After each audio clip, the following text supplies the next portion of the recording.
Yes, dear student, Assalamu alaikum wa rahmatullahi wa barakatuh. I am Shakeel Ahmed Khan. Present continuous tense हमारा चल रहा है। इसके अब हम समझेंगे इंट्रोगेटिव टेंसेस को। देखें इंट्रोगेटिव टेंसेस क्या होते हैं या क्वेश्चन टेंसेस क्या होते हैं, जिसमें हम सवाल करते हैं, कोई चीज़ को पूछा जाता है। तो आसान उर्दू में बनाने का तरीका ये होता है कि हम इनके शुरू में क्या लिख देते हैं। पहचान हमारी वही रहेगी। इन जुमलों के आखिर में रहा हूँ, रही हूँ, रहा है, रही है या रहे हैं वगैरह के अल्फाज आते हैं। फिर वही सब्जेक्ट होगा प्लस हेल्पिंग वर्ब। यहाँ मेथड में हमने क्या कर लेना है ये याद रखिएगा। यहाँ जो हेल्पिंग, ये हमारे पास जो हेल्पिंग वर्ब है, यहाँ पे इसको आप थोड़ा सा इस तरह कर लें तो मैं आपको समझा दूँ। थोड़ा सा इसको मिटा के सही कर लेते हैं, ये क्योंकि नेगेटिव का ही बोर्ड बना हुआ था। तो अब हम क्या करेंगे याद रखिएगा, जो हमारे पास सबसे पहले हेल्पिंग वर्ब हमारा, यानी जो हेल्पिंग वर्ब हमारे पास है एच वी। अब हेल्पिंग वर्ब में हमारे पास क्या थे आपको पता है, इज या फिर एम। कैपिटल में इसलिए लिख रहा हूँ कि शुरू में आएंगे, या फिर आ, ये शुरू में आ जाएंगे। याद रखिएगा हेल्पिंग वर्ब शुरू में आ जाएगा, फिर प्लस क्या हो जाएगा, सब्जेक्ट हो जाएगा। याद रखिएगा ये चेंजिंग हमने यहाँ पे ये करना है। बाकी आपका प्रोसेस वही रहेगा कि हेल्पिंग वर्ब शुरू में आ जाएगा। अब हमारे पास जो हेल्पिंग वर्ब में तीन हेल्पिंग वर्ब हम यूज़ कर रहे हैं, इज, एम, आई के लिए यूज़ होगा और मैनी के लिए हम आर। और फिर मैंने बताया था यू अगर सिंगुलर हो या मैनी हो, हमेशा ऑलवेज ये यूज़ से मैनी हेल्पिंग वर्ब से, तो आर यहाँ पे यू के लिए भी इस्तेमाल करेंगे। आइए जनाब, क्या है जुमले को देखते हैं। क्या वो खाना नहीं खा रहा है। याद रखिए अगर जुमला इंट्रोगेटिव और नेगेटिव दोनों आपने बनाना है तो नहीं अपनी जगह पे रहेगा। तो आप चाहें तो ये अपनी जगह पे रहेगा। अगर हम इसको इंट्रोगेटिव यहाँ पे नहीं लेते, मिसाल के तौर पर क्या वो खाना खा रही है, तो फिर आप नोट नहीं। जुमले नेगेटिव भी और इंट्रोगेटिव दोनों साथ भी बनते हैं। क्या वो खाना खा रही है।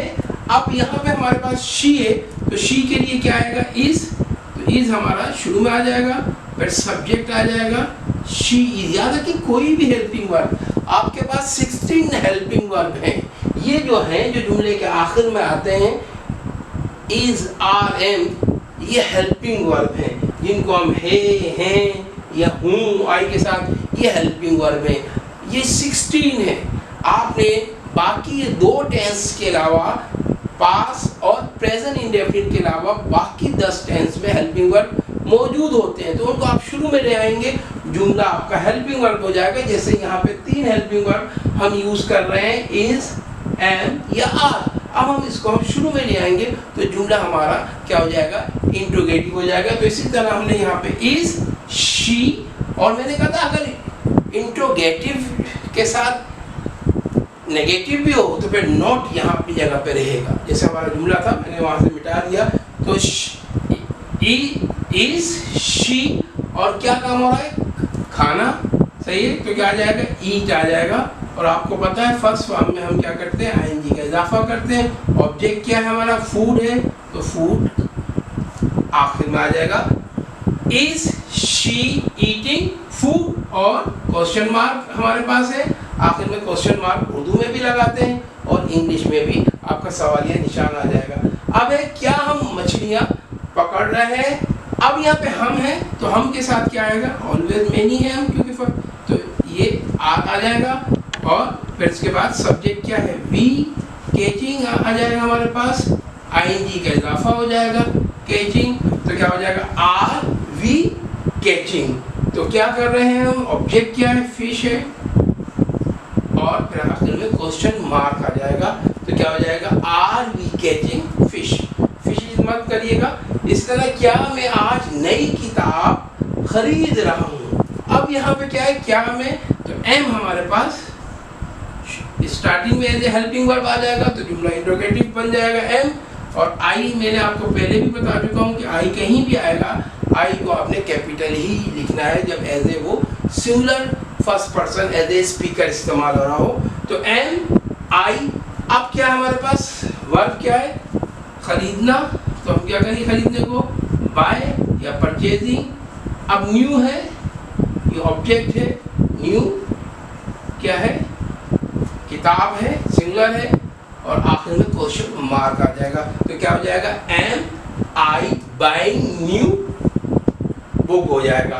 लास्ट जुमला है क्या है, क्या वो 10 से गिन रहा है। अब यहाँ पे वो क्या है हमारे पास, ही है, और ही के साथ जो हेल्पिंग वर्ब हम यूज करेंगे वो आपको पता है इज आ जाएगा। तो इज ही, और मैंने कहा इंट्रोगेटिव के साथ नेगेटिव भी हो तो फिर नोट आ जाएगा। यहाँ पे अभी नोट नहीं है तो इज ही। और गिनने को क्या कहते हैं पता है, काउंटिंग, काउंट है इसका फर्स्ट फॉर्म। तो क्या हो जाएगा, काउंटिंग आएंगी का फर्स्ट क्या हो जाएगा, इज ही काउंटिंग। ऑब्जेक्ट हमारे पास क्या है, याद रखें जब भी कोई ऑब्जेक्ट हो उसके साथ उसकी क्वांटिटी दी हो, तादाद दी हो, तो तादाद पहले आती है बाद में ऑब्जेक्ट। तो हमारे पास क्या है, 10 क्या है, एप्पल्स है, मैनी है, तो इसलिए इसमें एस का इजाफा कर देंगे और क्वेश्चन मार्क आ जाएगा। तो मुझे उम्मीद है मैं इस वीडियो के बाद भी कुछ टेंसेस पॉज की सूरत में लिख देता हूँ, आपने उसकी भी प्रैक्टिस करना है, उसकी सिर्फ आपने उर्दू देखना है, और फिर उसकी जब आप ट्रांसलेट इंग्लिश नहीं देखना, खुद ट्रांसलेट करना है और आपने जुमलों को बनाना है। मगर हमने आज एक नई बात सीखी कंटिन्यूस के अंदर, यहाँ पे आके कि कंटिन्यूस में हम क्या करेंगे, क्या को उर्दू में ले आएंगे और वही जो हेल्पिंग वर्ड हम जो 3 यूज़ कर रहे हैं इज, आर, एम, उनको हम क्या करेंगे स्टार्टिंग में लिखेंगे तो जुमला हमारा इंट्रोगेटिव हो जाएगा। याद रखिएगा मीनिंग अपनी देगा, यानी इंट्रोगेटिव तो होगा। कोई भी हेल्पिंग वर्ब, मैंने कहा 16 आपके पास हेल्पिंग वर्ब है, 3 टेम्परेरी हैं, डू जो डू डस भी बनता है, और फिर वो डिड भी, ये 3 हेल्पिंग वर्ब ये हैं, 16 हेल्पिंग वर्ब आपके और हैं। वो मिला के जब भी ये जुमले में मौजूद हों तो आपने शुरू में लिख देना है तो जुमला इंट्रोगेटिव हो जाएगा और वो अपनी मीनिंग ज़रूर देगा। जैसे आप ये है इज क्या हो गया, मगर शी ईटिंग फूड, क्या वो खाना खा रही है, तो यानी अपनी ये मीनिंग ज़रूर देगा, यानी है, हैं या हूँ, ये मीनिंग ज़रूर देगा। मगर जब हम इसको शुरू में लिखेंगे तो ये क्या के माने भी देगा।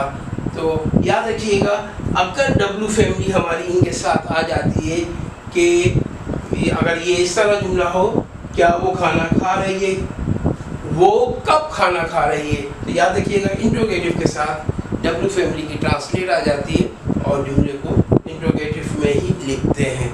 तो याद रखिएगा डब्लू फैमिली जब भी आपके पास आए उसके फ़ौरन बाद हेल्पिंग वर्ब लिखा जाता है। अस्सलामु अलैकुम व रहमतुल्लाह।